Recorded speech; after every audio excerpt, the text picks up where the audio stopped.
Good evening. Eddie Rice in Stanford, Texas. Tonight's poem's called A Father's Son. And I'll be honest with you, this idea for this poem is not my original material. There's two young men on TikTok I want to do a big shout out to.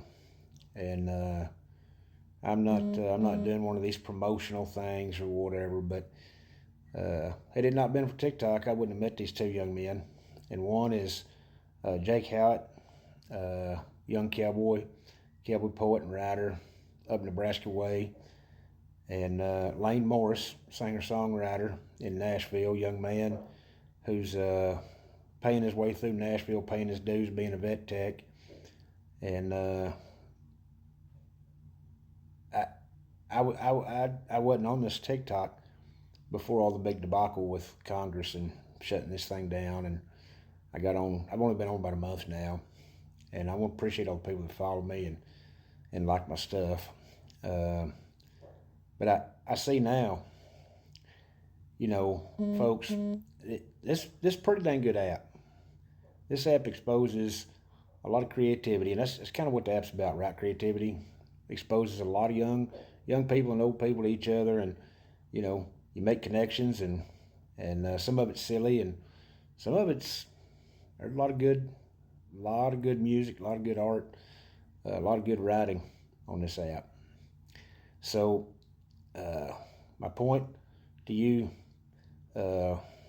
elephants and donkeys in Congress, which both of you ought to be in a zoo for the shit you've done the last 24 years of this country, and you want to jump on the bandwagon. It doesn't matter if it's Biden or Trump. The Democrats jump on the bandwagon for Biden, the Republicans jump on the bandwagon for Trump. That damn Congress is trying to take this app away from you because it's dangerous. Well, here's my personal story. In less than a month, I've met two young men, and we've collaborated together on poems and songs, and we've got young man up Nebraska way that's wrote a damn fine poem called Faraway Horses, and a young man in Nashville named Lane Morris at Jake Howitt in around Nebraska way, and Lane Morris over here in Nashville is putting a song to that thing, and it's damn good material. And then I'm working.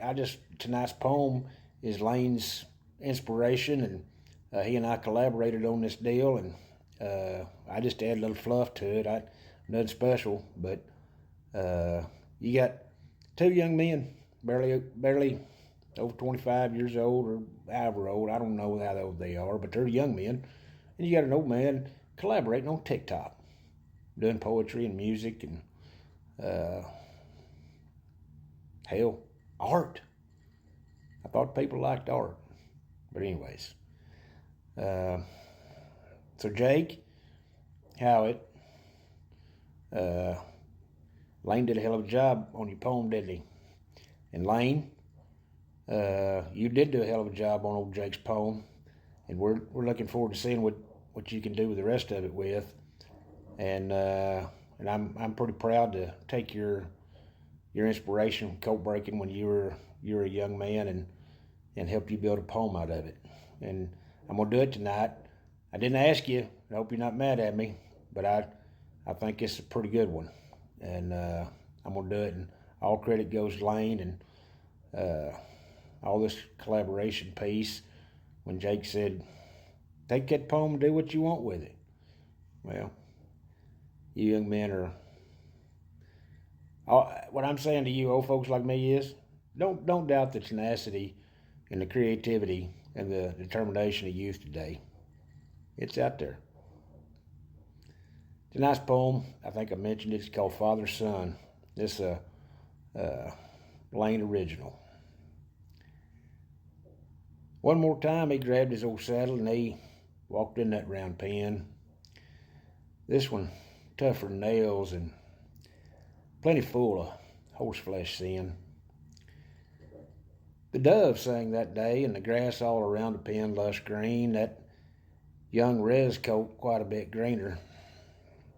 With every damn day of work, that colt got a little snottier and damn sight meaner. That hand told himself this might not be the one. The other side of his brain told him, just get the damn job done, son. He already had a limp from this res colt with a wild eye, that crazy look it wants to see every cowboy broken and on the ground to die. He'd always worked with young colts with a calm demeanor and a patient hand, yet this broken stick would try the patience of even the best cowboy and man. His courage a little shaken, and he thought if I had good sense, I'd ship this sunbuck to Canada and maybe make a few cents. Yet, he was his father's son, and quit never equaled try, even if it means a man and cowboy gets beat, broken, or maybe even die. With one quick hula hand, he latched onto that res colt. Like lightning, he got him tied off on that pen center post. Frustration, anger, and hate from both all in the air. He grabbed his rig now, determined to show that res colt a little cowboy flair. What happened next, only the dove and green grass around the pen did witness that day. A broke saddle tree, a broke horse, a broke man, dead on the ground as they lay. With old Teddy Blue in mind, we buried him with spurs on his chest. He and his saddle now lay down just to take a little rest. That dang preacher said somewhere up above a young colt knows a lesson has been learned, and the father's son now with his father, free, their horses they have turned. Thank you, Lane. Thank you, Jake. Have a good evening.